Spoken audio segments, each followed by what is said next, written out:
নমস্কার, আমার নাম অপাবৃতা বসু। আজ মাদার টেরিজার শুভ জন্মদিন। এই উপলক্ষে আমি একটি ছোট্ট গল্প বলার চেষ্টা করছি।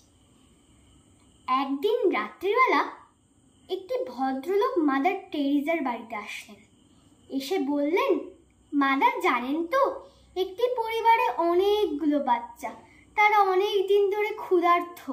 আপনি তাদের জন্য কি খাবারের ব্যবস্থা করতে পারেন? মাদার কিছু অন্ন নিয়ে সেই পরিবারে গেলেন। দেখলেন সত্যি বাচ্চাদের অবস্থা খুবই খারাপ। তারা ক্ষুধার্ত, একটু খাবারের জন্য ছটফট করছে। সেই অন্নগুলি বাচ্চাদের মায়ের কাছে দিলেন।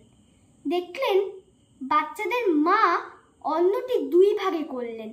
এক ভাগ বাচ্চাদের খাইয়ে গেলেন, আর এক ভাগ বাইরে নিয়ে গেলেন। মাদার খুব আশ্চর্য হয়ে পড়লেন।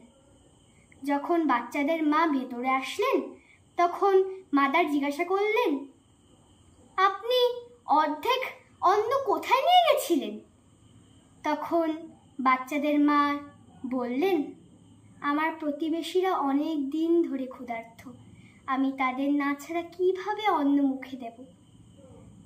মাদার তখন থেকে অনুভব করলেন যে দরিদ্র মানুষদের মধ্যেও প্রকৃত ঈশ্বরের বাস। নমস্কার।